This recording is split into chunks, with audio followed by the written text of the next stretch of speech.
이 시간 다 같이 자리에서 일어나셔서 우리 함께 참회 기도 올리겠습니다.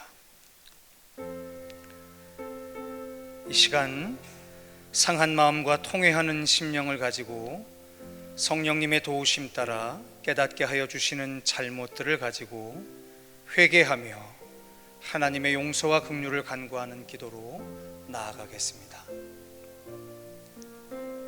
아버지,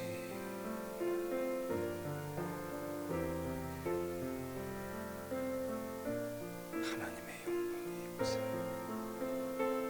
충만하여 주시옵소서. 거룩하신 속죄의 은혜가 이곳에 가득하여 주시옵소서. 아멘. 찬송가 281장으로 다 함께 참회 찬송하겠습니다.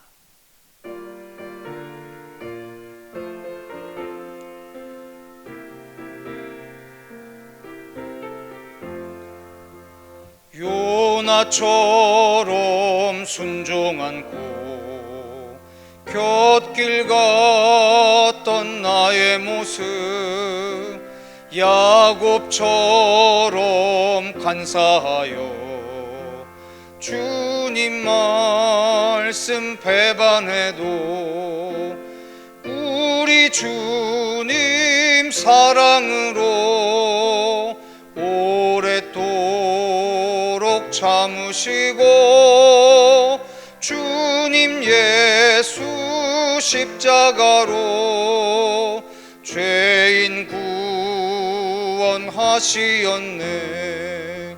삼손처럼 실패하고 눈물로써 보낸 세월 주님 제자 시몬처럼 우리 주를 배반해도 주님 예수 사랑으로 따스하게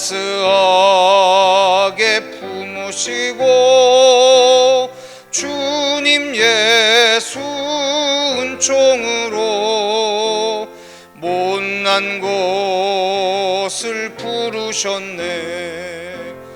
바울처럼 주님 위해 모든 것을 버리고서 거저 주신 은총으로 죽음에서 살았으니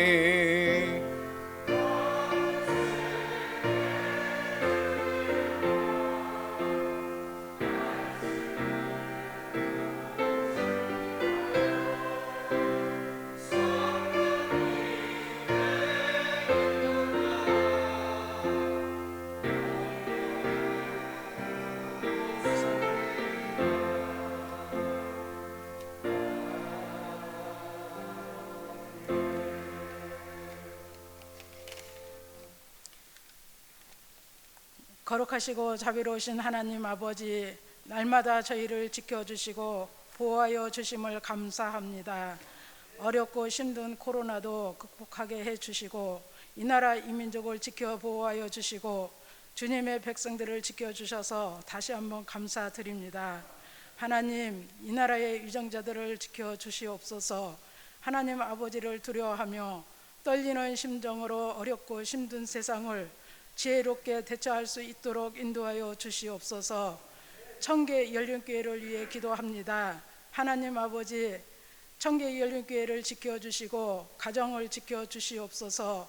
사업장과 직장의 복의 복을 더하시사 12일주의 거부가 다 되도록 도와주시옵소서. 그래서 어서 속히 헌당 예배를 드릴 수 있도록 도와주시옵소서. 우리 교회 한우들을 위해 기도합니다. 건강을 허락하여 주시옵소서. 오늘 어버이 주일로 예배 드립니다. 모든 어버이들을 건강으로 보호하여 주시옵소서. 담임 목사님께 영육의 강건함과 육체의 건강함을 주시고 말씀 주실 때에 많은 은혜 주실 줄 믿습니다. 예배다 찬양대를 지켜 주시옵소서.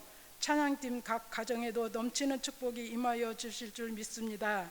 이 모든 기도를 살아계신 우리 주 예수 그리스도의 이름으로 감사드리며 기도드리옵나이다. 아멘.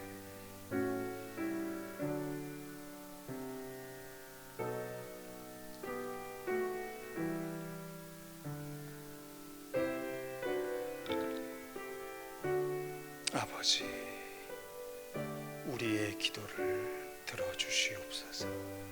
아멘. 다 같이 자리에 앉으셔서 찬송가 37장으로 삼위일체 하나님을 찬송하시겠습니다.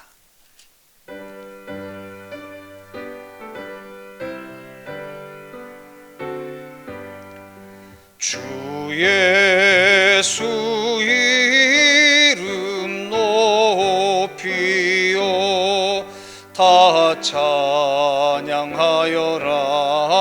다 찬양하여라 금멸 유관을 들여서 만유의 주를 찬양하세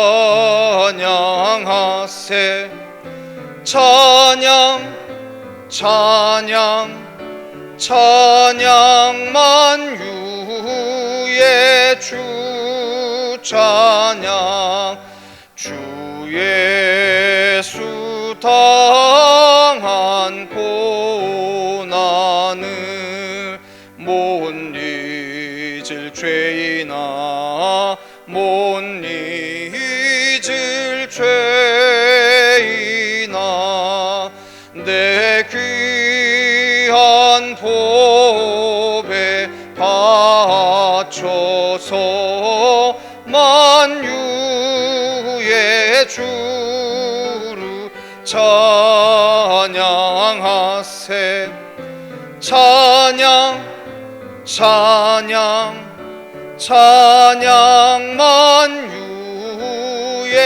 주 찬양 이 지구 위에 거하는 온 세상 사람들 온 세상 사람들 그 크신 위엄 높여서 만유의 주를 찬양하세 찬양 찬양 찬양 만유의 주 찬양 주 믿는 성도 다 함께 주 앞에 엎드려 주 앞에 엎드려 무궁한 노래 불러서 만유의 주를 찬양하세 찬양 찬양 찬양 만유의 주 찬양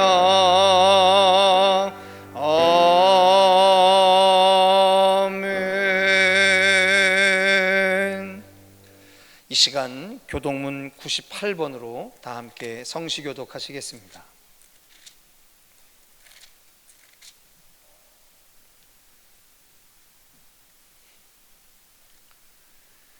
내 부모를 공경하라.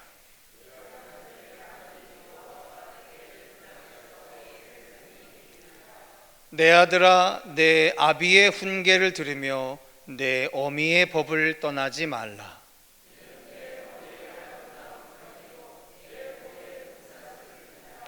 너를 낳은 아비에게 청종하고 내 늙은 어미를 경히 여기지 말지니라.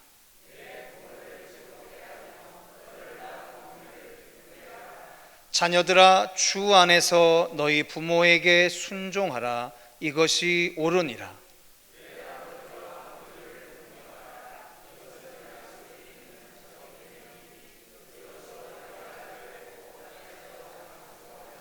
아멘. 사도신경으로 신앙 고백하시겠습니다. 나는 전능하신 아버지 하나님, 천지의 창조주를 믿습니다. 나는 그의 유일하신 아들 우리 주 예수 그리스도를 믿습니다.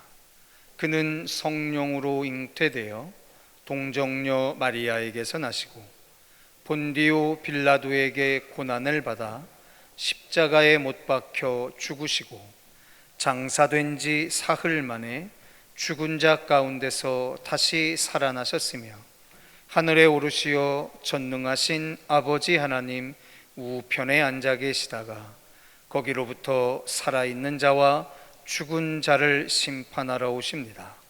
나는 성령을 믿으며 거룩한 공교회와 성도의 교제와 죄를 용서받는 것과 몸의 부활과 영생을 믿습니다.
아멘. 기도하겠습니다. 갈 바를 알지 못하고 헤매는 세월의 혼돈 속에서도 우리 청계 열린 공동체는 오늘 이곳에서 살아계신 하나님을 예배합니다. 우리가 드리는 예배가 신령과 진정의 예배가 될 수 있도록 성령 하나님께서 이 시간 우리 각 사람을 도와주시옵소서. 더불어 주님의 마지막 명령을 따라 예수를 말하고 예수를 말하게 하는 시대적 사명을 품고 흩어져 복음을 전하는 교회 되게 하시어서 오히려 교회가 든든히 서가고 수가 더 많아지는 교회가 될 수 있기를 그리스도 예수의 이름으로 간절히 기원하옵나이다. 아멘. 말씀 보시겠습니다. 에베소서 6장 1절에서 3절의 말씀입니다. 에베소서 6장 1절에서 3절의 말씀으로 우리 한 절씩 교독하시고 마지막 3절은 합독하시겠습니다. 자녀들아, 주 안에서 너희 부모에게 순종하라. 이것이 옳으니라.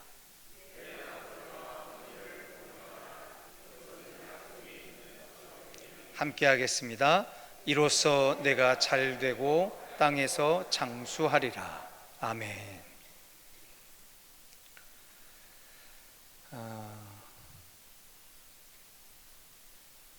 한 신문에 한 아버지가 다음과 같은 고백의 글을 기록한 적이 있습니다. 29살에 그는 14시간을 기다려서 자식의 울음소리를 들었다. 그 부인이 산실에 들어가서 산고를 치르고 있을 때 그는 문 밖에서 무려 14시간을 기다렸습니다. 초조하게 기다려서 아기 울음소리를 들을 수 있었습니다. 그리고 그 기쁨을 잊을 수가 없습니다. 그리고 37살에 자식이 초등학교에 들어갈 때, 들어가서 우등상장을 타왔을 때 그걸 액자를 만들어서 방에 걸어놓고 쳐다볼 때마다 그렇게 행복했습니다. 누렇게 바래질 때까지 48살에 자식이 대학을 입학한다고 입학시험을 치르게 될 때 아버지는 직장에 나가기는 했지만은 하루 종일 일이 손에 잡히지 않고 그렇게 가슴이 울렁거리고 초조할 수가 없었습니다. 생애에 있어서 가장 초조한 시간으로 기억됐습니다. 53살에 자식이 첫 월급을 타서 네일을 하나 사왔을 때 쓸데없는데 돈을 썼다고 일단 나무랐지만은 밤이 늦도록 네일을 입어보고 또 입어보고 만져보면서 행복했습니다. 61살에 딸이 시집을 가는 날이었습니다. 딸은 도둑놈 같은 사위 얼굴을 쳐다보며 한박 웃음을 짓고 있는데 나는 멀찍이 서서 나이 들었지만은 처음으로 눈시울이 뜨거우는 것을 느꼈습니다. 신문에 한 아버지로서 그렇게 담담하게 글을 어버이날 때 썼던 그런 글이 있었습니다. 성도 여러분, 저는 이 아버지의 고백에서 살아보지 못한 나이가 61살에 딸이 시집가는 것만 지금 경험해 보지 못했는데 나머지 53살까지는 대충 공감이 참 많이 갔습니다. 아마 저 말고도 여기 계신 분들이 많이 그러셨을지 않을까 싶습니다. C.S. 루이스라고 하는 우리가 살아가는 이 시대에 아주 탁월한 분이 계십니다. 이분이 우리의 사람됨에 대해서 한 문장으로 간단하게 요약해 줬어요. 우리는 에로스에 의해서 태어나고 스톨게에 의해서 양육되고 필로스에 의하여 성숙하고 아가페의 사랑으로 완성된다. 이렇게 말입니다. 우리 한글과 그리고 헬라어는 조금 다릅니다. 이 발전하는 부분이 좀 달라서 한글은 형용사가 많이 발전을 했는데 반해서 헬라어는 이 명사, 특히 또 뭐 동사 이런 것들이 참 많이 발달을 했습니다.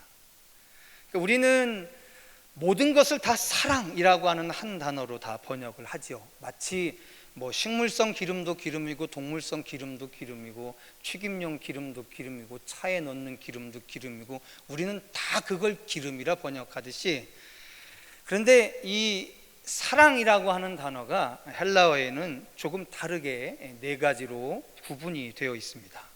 첫 번째, 젊은 사람들이 남자와 여자 사이에서 좋아하고 사랑하는 감정, 그것을 에로스라고 이야기합니다.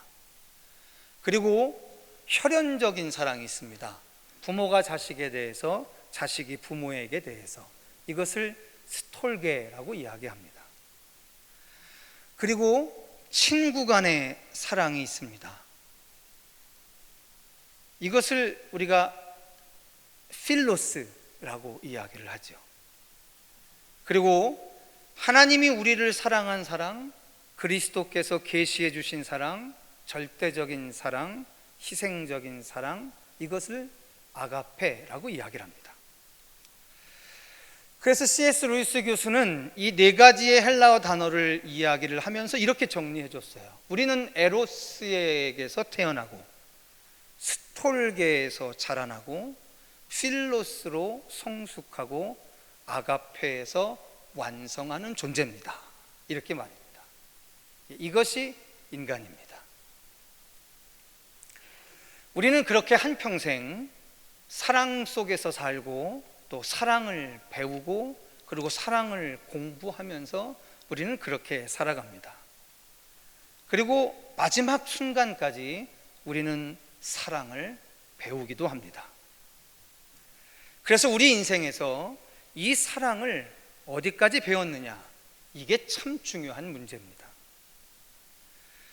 즉 인간의 인간됨이라고 하는 것은 이 네 가지의 사랑 중에 어느 사랑까지를 이해하느냐는 수준에 따라서 그 인간됨의 수준이 달라지는 거죠.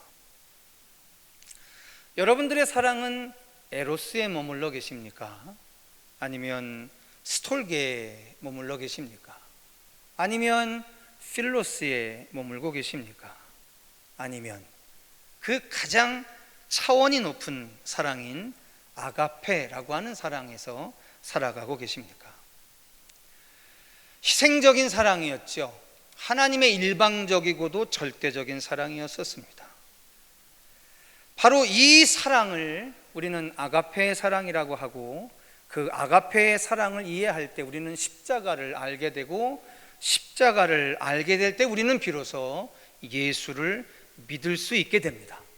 그리고 그 예수를 믿을 수 있게 될 때 우리는 그리스도인이 되는 겁니다. 자, 근데 성도 여러분, 우리가 사랑을 받는 것, 또 사랑으로 양육되어지는 것, 사랑으로 자라나는 것, 이것이 우리의 인생이지만 우리의 인생은 사랑을 받는 것에서 멈추지 아니하고 어느 순간서부턴가 그 받은 사랑을 다시금 사랑하는 삶으로 전환해서 살아가야 하는 것이 요구되어지기도 합니다. 여러분 잘 아시는 것처럼 아내가 남편을 사랑합니다. 반대로 남편이 아내를 사랑합니다. 희한한 건 뭐냐면요, 남편이 아내를 사랑하면 아내는 그 받은 남편의 사랑을 가지고 남편을 사랑합니다. 아내가 남편을 사랑해 줍니다. 그러면 그 남편은 아내가 준 그 사랑으로 다시 아내를 사랑합니다. 여러분 그렇겠죠? 그리고 부모가 자식을 사랑합니다. 그러면 희한한 건 그 자식이 부모에게 받은 사랑으로 자신의 자식을 또 사랑해 줍니다. 참 신비합니다. 그리고 친구가 친구를 사랑해 줍니다. 참 놀랍습니다. 친구가 친구를 사랑해주면 놀라운 건 그 친구의 사랑을 받은 친구가 친구의 사랑을 가지고 인격이 형성되어져 갑니다. 친구가 베푸는 사랑이 참 고귀합니다. 자, 그리고 성도 여러분, 하나님이 우리를 사랑합니다. 그 사랑을 압니다. 그리고 우리는 그 사랑을 알고 다시 하나님을 사랑합니다. 그리고 예수께서 이야기하세요. 그 사랑을 가지고 형제들을 사랑하라고 이렇게 말입니다. 혹시 여러분 들어보신 적이 있으신지 모르겠습니다. 저는 그 홀어머니 밑에서 자랐기 때문에 제가 가끔 말씀을 드리지만, 제가 하여간 어머님의 말귀를 알아들을 때부터 저희 어머님은 의도적이었던 건지 그냥 뭐 들려서 한 이야기를 전하시는 건지 항상 이런 식의 이야기를 저한테 수도 없이 해주셨어요. 이런 겁니다. 한 시골에서 공부 잘하는 아들이 있었나 봐요. 근데 이 아들이 공부 열심히 해서 서울에 있는 대학을 갔나 보죠. 그런데 엄마는 시골에서 열심히 일하시느라고 살도 까맣고 뭐 항상 초라한 모습이지 않으셨겠습니까? 근데 어느 날인가 갑자기 아들이 보고 싶으셨던 거예요. 그래서 연락을 하셨어야 되는데 아들이 너무 보고 싶은 나머지 연락도 않고 아들이 다니는 학교에 덜떡하니 정문에 간 거죠. 그런데 그날 아들이 사귀고 있는 아가씨하고 이렇게 손을 잡고 대학 그 정문 바깥으로 이렇게 탁 나오는데, 어머니가 너무 반가운 나머지 아들아 이렇게 소리를 지르는 거예요. 근데 그 아들이 깜짝 놀랐죠. 초라한 모습으로 온 시골에 있는 어머님이 갑자기 아들아 이렇게 하니까 깜짝 놀랐어요. 옆에 여자친구도 있는데. 근데 그 여자친구 옆에서 묻습니다. 누구야? 아들이 그랬다잖아요. 우리 집에서 식모하시는 아들. 여러분, 저는 이 얘기를 얼마나 많이 들었나 몰라요. 제가 어머니한테 하는 날 물어봤어요. 엄마 나한테 이런 얘기 뭐하러 하냐고, 이 듣기도 싫은 이야기를. 그랬더니 아니 그냥 뭐 누가 그러더라. 항상 저희 어머니는 그랬어요. 누가 그러더라. 속마음은 그러셨겠죠. 내가 너희 남편 잃고 너 아들 하나 바라보고 내가 이렇게 살아가고 있는데 너 나중에 너 나한테 이딴 짓 하면 너 진짜 서운해. 이제 이 마음 전하시느라고 그렇게 이야기하셨던 것 같은데, 하여간 저는 참 듣는 게 그렇게 유쾌하진 않았었습니다. 성도 여러분, 이게 말이죠, 이 받은 사랑을 배반하는 거, 이거 참 못된 짓입니다. 사람이 옳으냐 그르냐 좋으냐 뭐냐 이거 다 차치하고요, 이 사람이 말입니다, 받은 사랑 배반하는 것만큼 이거 참 나쁜 짓이 없습니다. 한 200년 전에 중국의 기독교가 처음으로 전도될 때, 그때 여러분 처음 중국을 전도할 때 잘 아시는 것처럼 중국은 유교 문화에 아주 쩔어 있었던 나라 아니겠습니까? 근데 그때 중국을 선교하고 있었던 선교회가 전도지를 만들었는데, 그 전도지의 내용이 어떤지 아십니까? 제가 참 많이 웃었습니다. 그 전도지에 이렇게 써 있습니다. 기독교는 효의 종교입니다. 어느 종교보다도 가장 높은 효도의 종교인, 이게 슬로건이에요. 그러면서 이렇게 써 있어요. 출애굽기 21장 17절에 이렇게 써 있습니다. 부모를 치는 자는 반드시 죽여라. 전도지에 그렇게 아주 명시해서 써놨어요. 출애굽기 21장 15절, 레위기 20장 9절에 부모를 저주하는 자는 무조건 쳐 죽여라. 신명기 21장 18절로 21절에 보면 패역한 자식, 부모의 말을 순종치 않고 징계도 듣지 않는 자가 있거든 공회에 끌고 가서 증거를 내고 끌어내서 돌로 쳐 죽여라. 이거를 전도지에다 써놨어요. 그러면서 이게 좀 너무 살벌한 거를 스스로 느꼈는지 그 뒤에 아주 긍정적인 사건 하나도 또 이렇게 써놨습니다. 바로 아브라함이 자식 이삭을 바칠 때의 이야기를 이렇게 써놨답니다.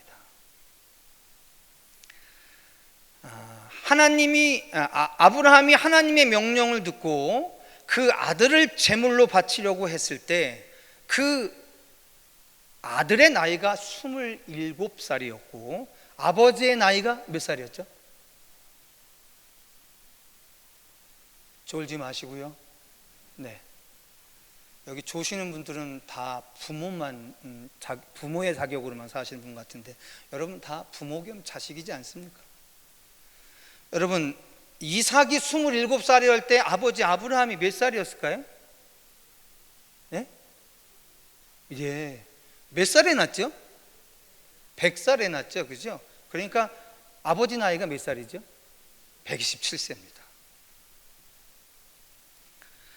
자, 아버지 나이가 127세 때 내가 너를 제물로 바치련다 라고 했을 때 얼마든지 27살의 아들은 망령난 것 같은 아버지를 얼마든지 물리적으로도 저항할 수 있었고 그 뜻에 거부할 수 있는 힘이 있었던 거죠. 그런데 그 아들이 아버지의 명령을 따라 순종하고 공경하며 스스로 제단에 올라갑니다. 자, 그리고 난 다음에 예수 그리스도의 겟세마네 기도를 이렇게 이야기해줘요. 예수께서 겟세마네 동산에서 기도하시면서 마지막에 이렇게 기도하셨답니다. 내 뜻대로 마옵시고 아버지의 뜻대로 하옵소서라고 말이죠. 아버지께서 내게 주신 잔을 내가 마시지 않겠느냐라고 예수께서 마지막에 그렇게 이야기하셨다는 거죠. 그러면서 그들은 그렇게 이야기했습니다. 기독교는 철저히 효도의 종교이다 라고요. 그러면서 중국의 내지선 교회를 통해서 복음의 문이 열리기 시작했고 그리고 그들에게 진정한 효도의 종교인 기독교가 전하여지기 시작됐다라고 하는 사실입니다. 자, 성도 여러분, 저는 오늘 여러분들과 함께 너무 잘 알아서 문제인 이야기를 한 가지를 하려고 합니다. 오늘 사도 바울이 에베소 교회에 보내는 편지 안에서 이런 이야기를 해요. 네가 잘 되고 땅에서 장수할 방법이 있다라고 하는 거예요. 성도 여러분, 오늘 저희가 목회자들이 아침에 오늘 하루를 준비하면서 기도회를 하면서 이 말씀을 가지고 우리가 이런 얘기를 했습니다. 우리 유치부, 유초등부, 중고등부, 청년회의 목사님들, 전사님들 설교할 때 이거 1년에 몇 번 정도 설교해요? 내가 물어봤더니 다들 웃어요. 어버이 주일 때 한 번 정도. 근데 여러분 자식들 왜 이렇게 학원 보내시고 학교 보내시고 왜 이렇게 바리바리 싸주고 왜들 그러십니까?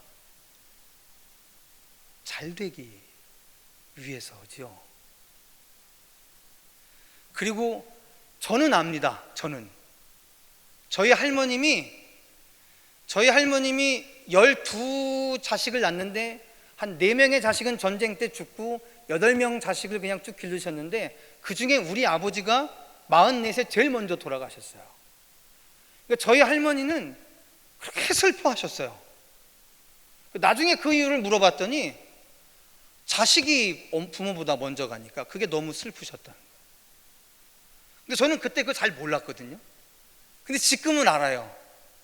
만약에 내 자식이 나보다 먼저 죽는 일이 생긴다고 하면 그게 어떤 의미일지 이게 머리로 이해하는 게 아니라 가슴으로 이해가 됩니다.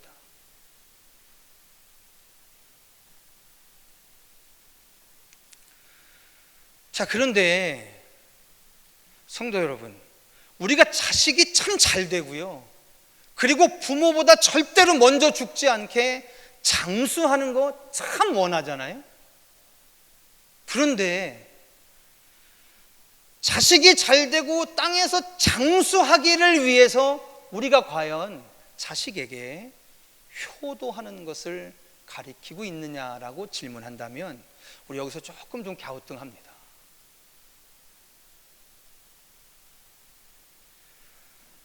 자식에게 효도하게 가리키는 것이 1절과 2절에서 두 가지의 단어로 요약되어 있어요. 그 하나가 바로 뭐냐면 너희 부모에게 순종하라는 거 하는 것이고, 또 하나가 네 아버지와 어머니를 공경하라라고 이야기합니다.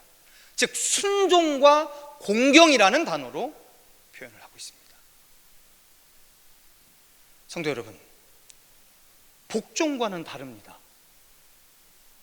불종하는 것과 다릅니다. 여러분, 순종이라고 하는 것은 뭐냐면 정말 기꺼이 내 부모를 사랑하는 거예요. 정말 기꺼이 내 부모의 생애를 인정하는 거예요. 정말로 기꺼이 내 부모의 삶 전체를 감사해야 하는 거예요. 그때야만이 그 부모에게 순종이 가능합니다. 예수 그리스도에게, 하나님에게 어떻게 순종할 수 있냐면, 하나님과 예수께서 우리에게 베푸신 그 사랑이 뭐 굳이 십자가에서 죽을 필요 있었어?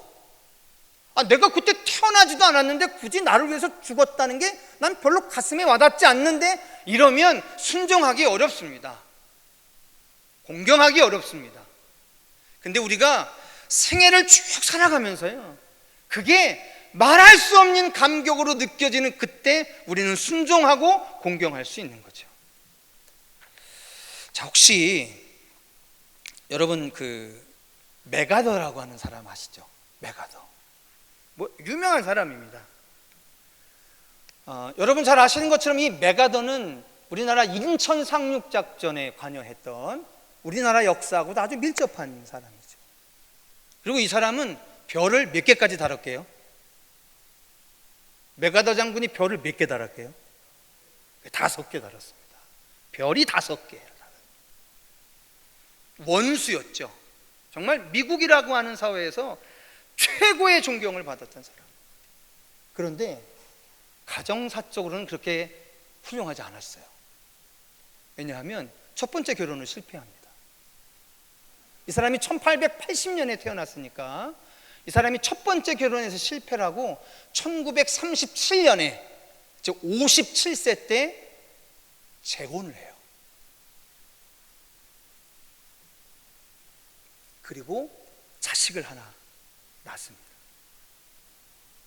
그리고 그 자식을 위해서 그가 1952년에 즉 태평양 전쟁 그러니까 뭐 이런 그 전쟁들이 다 마무리될 시점쯤에 아버지의 기도라고 하는 기도문을 하나 썼죠. 그게 메가더만큼 유명하게 우리에게 전해집니다. 한번 들어보십시오.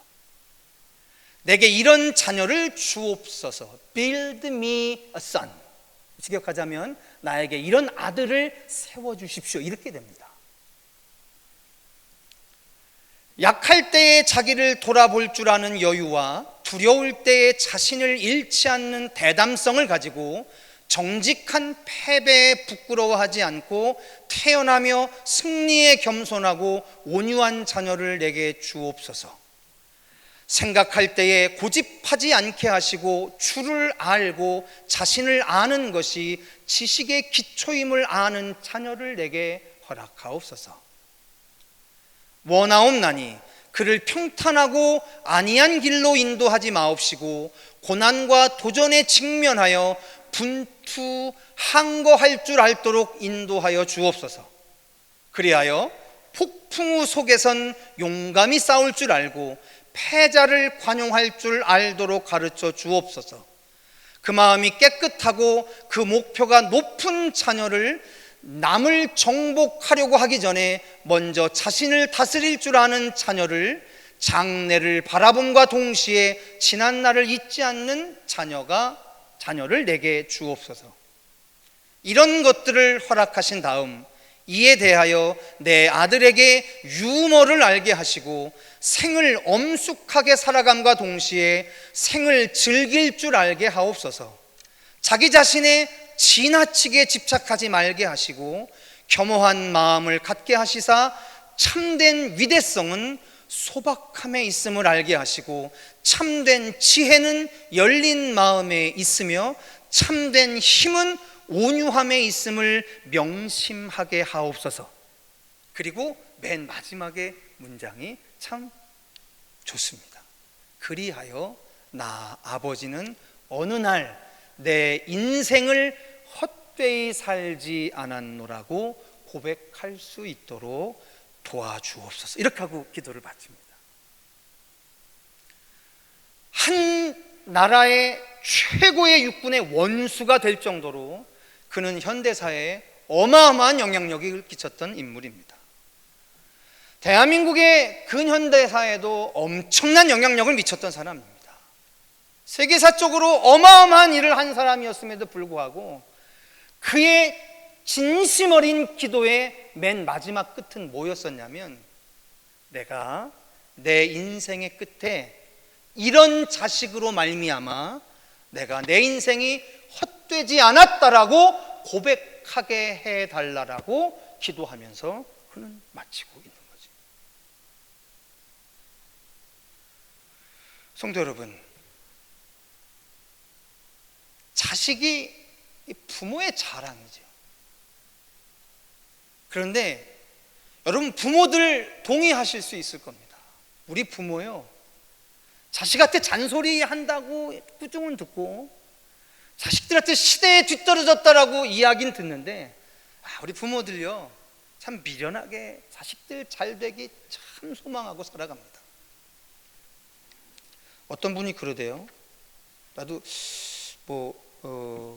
꽤 동의할 수 있는 이야기인데 이런답니다. 4살 때요, 애들이 그런데요. 아버지는 전지전능하다. 모르는 것도 없고 못하는 것도 없다. 힘도 되게 세다. 그러던 애들이 12살이 되면 아는 것이 별로 없는 것 같다. 이렇게 생각한대요. 14살이 되면 생각하는 것이 모두 구식이라 마음에 안 든다. 이렇게 생각한다.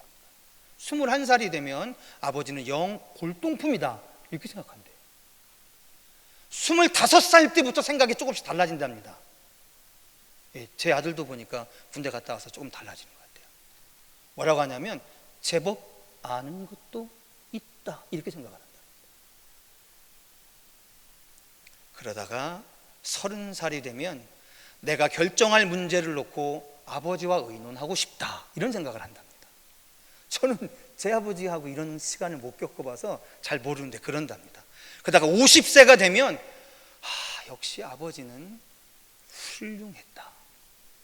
그리고 60이 넘으면 나는 아버지만 못하다. 아버지는 정말로 훌륭하고 모든 것을 아는 분이었다. 이렇게 생각한답니다. 성도 여러분, 4살 때부터 60살에 이르기까지 아들이 아버지를, 딸이 어머니를 보는 시각이 이렇게 바뀌어져 간답니다. 동의하실 수 있는지 모르겠습니다. 저는 상당 부분 동의됩니다. 근데 성도 여러분, 그거 아십니까? 자식이 부모를 어느 단계까지 인정할 수 있느냐에 따라 그 자식의 운명이 달라진다는 거 혹시 아십니까? 자식이 자신의 부모를 4살 때나 12살 때나 16살 때나 21살 때의 인지 수준 정도로 이해를 하면 그 자식의 인생 볼품없어집니다. 그런데 이 자식이 말해요, 25, 30살, 50살, 60살 되면서 내가 아버지만 못했다, 어머니만 못했다 라고 하는 이해 수준에 도달하게 될 때 그 자식의 인생이 바뀌어지는 겁니다.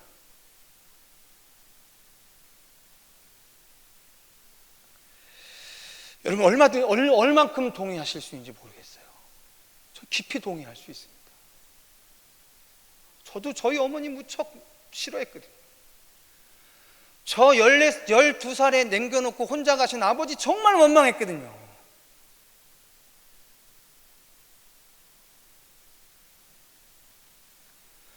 근데 여러분, 혹시 그 아브라함 링컨에 대한 이야기 아셔요?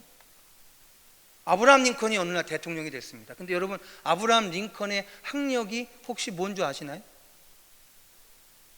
초등학교도 졸업을 제대로 못했다고 해요. 그런데 대통령이 되고 난 다음에 상원에 가서 딱 첫 연설을 하는데, 갑자기 여러분, 상원은 우리나라에 없는 제도라 잘 이해가 안 가시겠지만 귀족들의 집단입니다.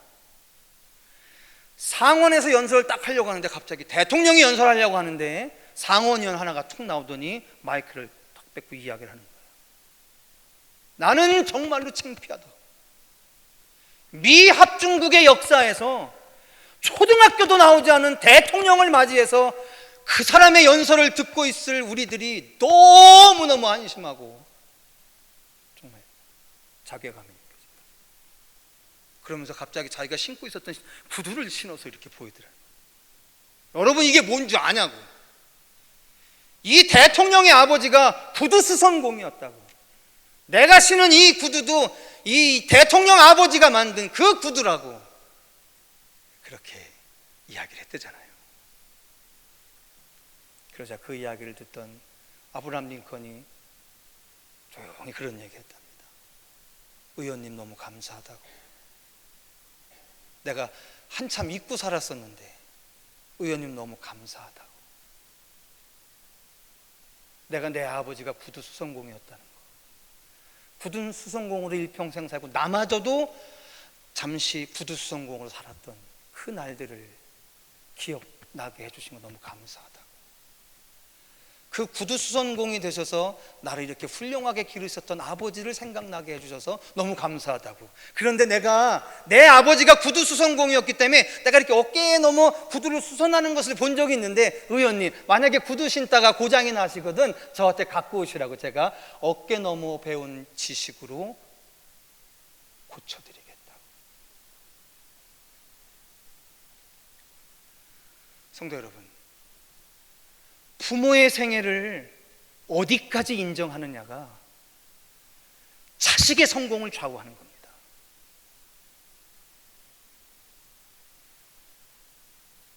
그러면 여러분, 우리는 지금 우리의 부모를 어느 수준에서 인정하고 살아가고 계시고 있습니까? 자식들이 부모에게 효도해야 잘되고 장수하는데, 근데 그 거울이 되는 게 누구냐면 우리거든요. 우리가 우리 부모를 4살 때의 인식으로, 12살 때의 인식으로, 15살의 인식으로, 21살의 인식으로, 25의 인식으로, 30살의 인식으로, 50살의 인식으로, 60살의 인식으로, 그 인식들 중에 어떤 인식으로 살아갑니까? 근데 기억하셔야 해요. 목사님, 저는 한평생 내 부모를 한 21살의 인식으로 밖에는 내가 인정할 수 없습니다. 내 아버지가 나한테 한 게 얼만데요? 내 엄마가 나한테 한 일이 얼만데요? 네, 아프신 기억이 있으시죠? 근데 성도 여러분, 그래서 어떡하려고?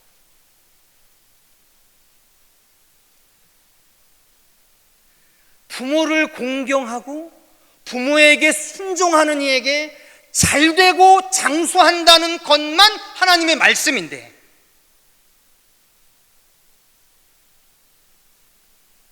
어떻게 하죠?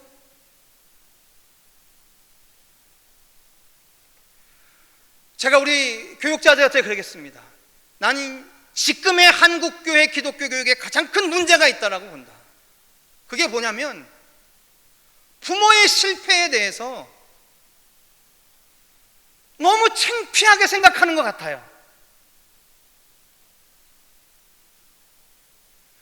부모의 세대가 어쩔 수 없이 저질렀던 그 실패를 너무너무 부끄럽게만 생각하고 있어요.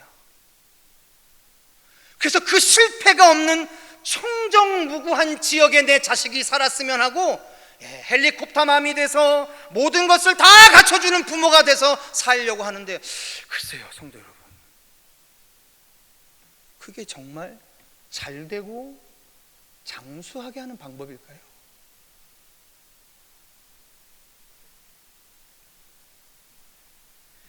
여러분, 종교개혁을 했던 마르틴 루터가 대요리 문답에서 4가지의 부모에 대한 이야기를 해요. 첫 번째 부모, 나를 낳아준 육신의 부모. 두 번째, 나를 길러준 부모. 세 번째, 나를 보호해주는 왕부모. 그리고 마지막, 나의 영적인 것을 가리키는 목사 부모. 모든 인생에게 4개의 부모가 있다고 해요. 4명의 부모가. 근데 여러분 살아보셔서 아시잖아요? 부모가 어떻게 자식한테 부끄러운 일 하나 없이 살아갈 수 있죠?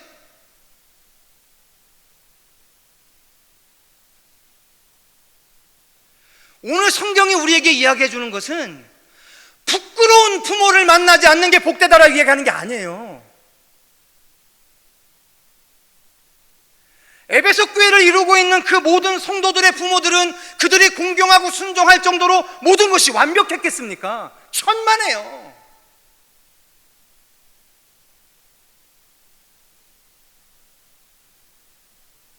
아닐 겁니다.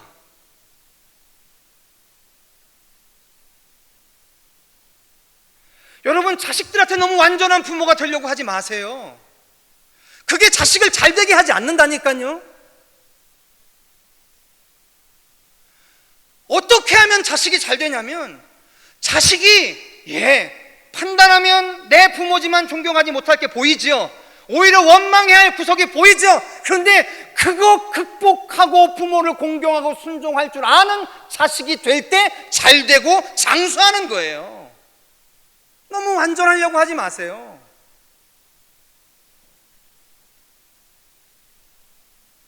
여러분, 그렇게 놓고 따진다면 성도 여러분, 우리 교회의 역사에, 우리 청계 열린 교회의 역사에 부모처럼 사셨던 우리 원로 목사님이야 은퇴 장로님들, 은퇴 권사님들, 성도들, 여러분 너무 원망하지 마세요.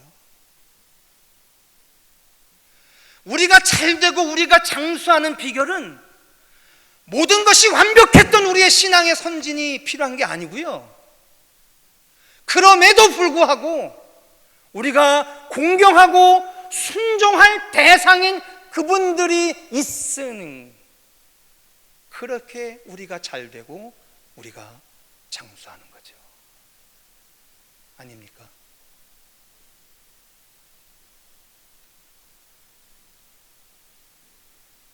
여러분, 제발 여러분의 자식에게 가르치세요. 잘되고 장수하고 싶으면 부모에게 잘하라고, 부모 공경하고 부모에게 순종할 줄 아는 자식이 되라고. 뭐 기타 설명할 필요 없어요. 그거 한 번쯤은 이야기해 주세요. 조선시대에 있었던 이야기 한 자락만 하고 마치겠습니다. 어느 날 임금이 어느 고을에 행차를 했나 봐요. 그런데 한 노모가 말이에요, 아들을 막 조르더래요. 그래서 어머님 뭐요? 그랬더니, 아들아, 나 좀 업고 저 임금님 오셨다는데 좀 데려다 달라고. 그래서 어머니 왜요? 그랬더니, 아이 그래도 내가 일평생 이 나라의 백성으로 사는데 임금 한번 얼굴 좀 보게 좀 해달라고. 그래서 아들이 그 어머니를 업고서 임금이 있는 데로 갔다지요. 근데 임금이 말을 타고 행차를 이렇게 쭉 하다가 그 늙은 어머니를 업고 있는 아들을 이렇게 보고 갔나 보죠. 그래서 다시 궁궐에 들어가서 신하한테 얘기했대요. 내가 어디 지점을 갈 때 늙은 어머니를 있던 그 사람 좀 데리고 와. 그래서 이제 신하가 데리고 왔다지 않습니까? 그래서 왜 그런 거냐 그랬더니 자초지종을 아들이 쭉 얘기했겠죠. 그래서 뭐 임금이 그랬다는 거예요. 잘했다, 내가 너한테 상급을 내리겠다 하고서 쌀하고 비단하고 이렇게 줬답니다. 근데 그 소문이 돌았지 않겠습니까? 그래서 어느 날인가 임금이 어느 고을을 또 행차했는데, 이번에는 엄마가 뭐라고 하지도 않았는데 자식이 그 어머니를 얻고 또 임금 행차하는데 갔던 거지요. 그래서 임금이 궁궐에 돌아와서 또 얘기했답니다. 데리고 오라고. 근데 신하들이 말리더래요. 임금님 이건 아니라고. 이놈이 임금님이 전에 했던 그 일 듣고서 그 엄마가 원하지도 않는데 상 받으려고 그런 거라고. 근데 임금이 대뜸 화를 내면서 데리고 오라고 데리고 왔답니다. 그리고 자초지종도 묻지 않고 전에 포상했던 그 포상보다 갑절이나 포상을 했대요. 신하들이 물었다죠. 임금님 왜 그러셨냐고. 그때 임금이 그랬답니다. 이 사람들아, 효는 흉내만 낼 줄 알아도 괜찮은 거야.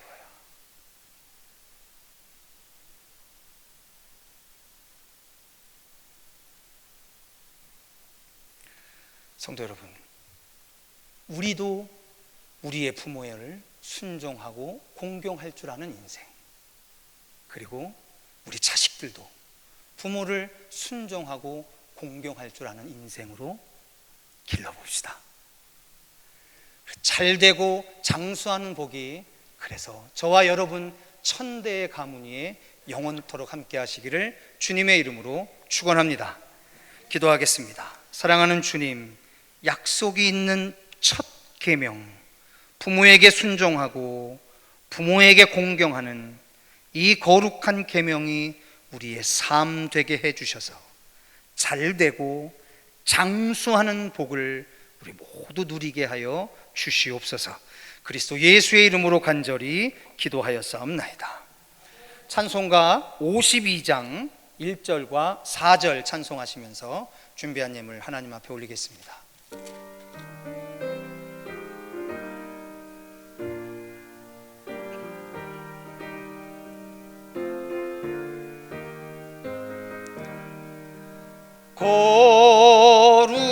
거룩하신 나의 하나님, 나의 주님, 천하보다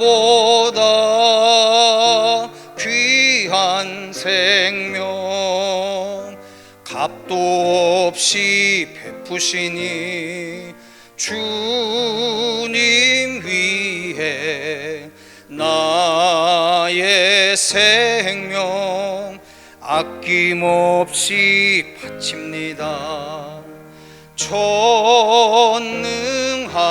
전능하신 나의 하나님, 나의 주님, 주님 주신 귀한 사명 우리에게 맡기시니 온 마음과 힘을 다해 주님 위에 4절 한번 다시 찬양합니다. 전능하신 나의 하나님, 나의 주님, 주님 주신 귀한 사명 우리에게 맡기시니 온 마음과 힘을 다해 주님 위해 일합니다. 아멘. 기도하겠습니다. 사랑하는 주님, 감사합니다. 고맙습니다. 우리에게 어버이를 주시고 또한 우리의 인생이 어버이의 삶을 살아 어버이의 거룩한 사랑을 알게 하시는 은총의 인생 허락하심을 감사드립니다. 우리가 이 사랑 알아 보이지 않는 하나님의 깊으신 사랑을 정확히 알고 하나님을 공경하고 하나님을 순종하는 인생 되게 하여 주실 것을 믿습니다. 그렇게 효도할 줄 아는 인생으로 택함 받아 살아가는 우리들의 생애가 그 약속이 있는 첫 계명처럼 이 땅에서 잘되고 잘되는 인생으로 축복하여 주시옵소서. 그리스도 예수의 이름으로 간절히 기도하였사옵나이다. 할렐루야. 있습니다. 교회 소식 잠깐 전하겠습니다. 2부 예배 직후에 청계 열린 전도대 팀장 모임이 본당에서 있습니다. 두 번째, 방역 조치에 대한 이야기인데요. 여러분들 잘 좀 설명을 들어주시면 감사하겠습니다. 이제 언론을 통해서 보셨던 것처럼 그 유흥시설의 감염 때문에 또다시 한국 사회가 이 감염의 우려에 지금 휩싸여 있습니다.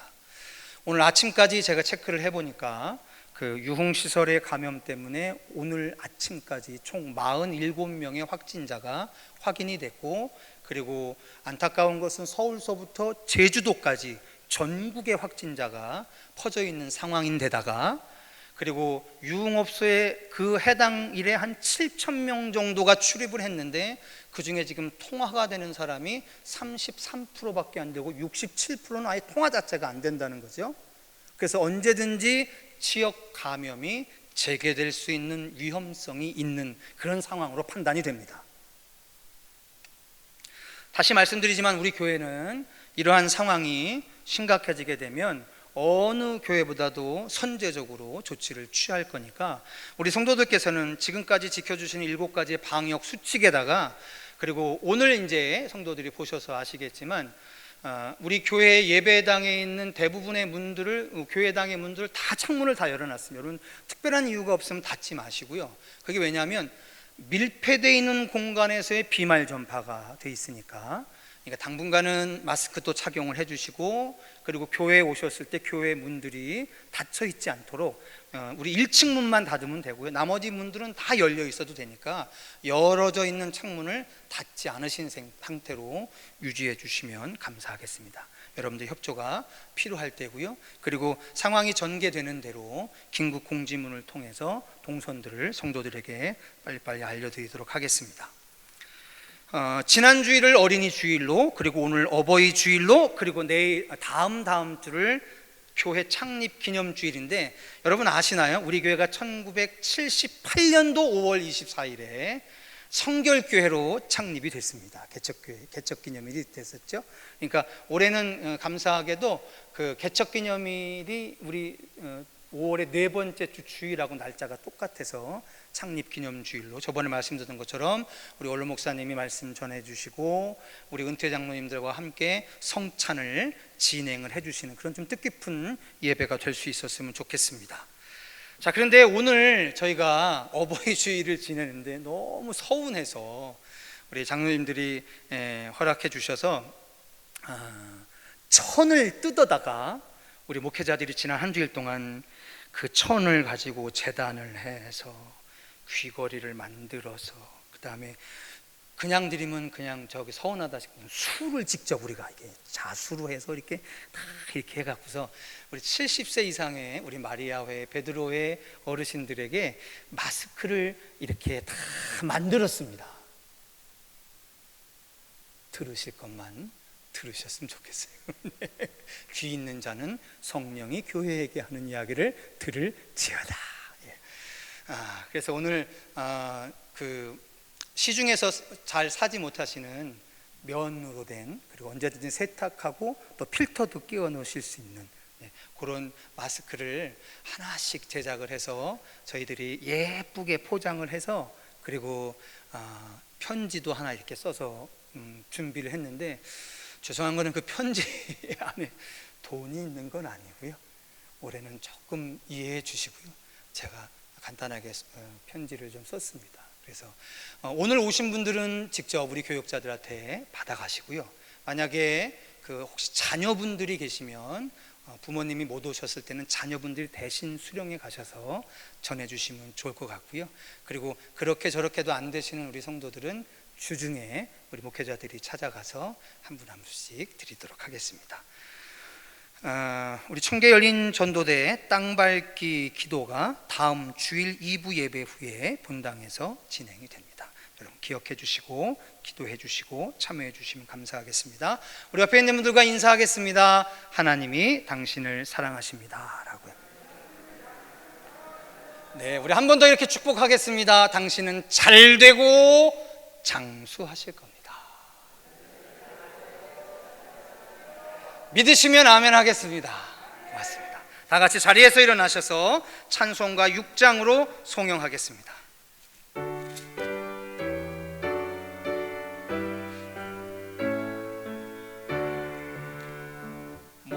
목소리 높여서 주 찬양하여라.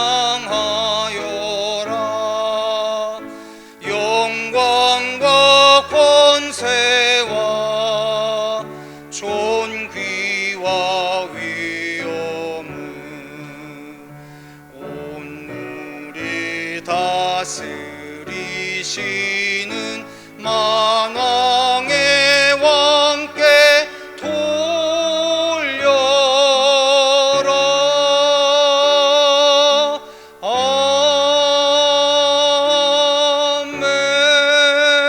아멘.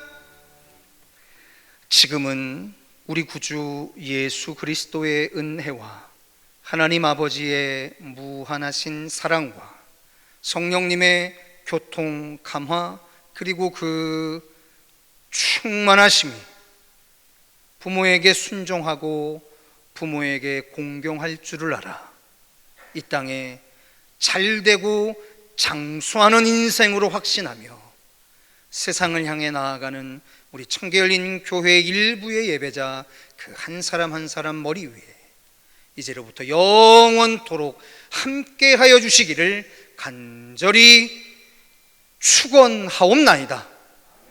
믿습니다.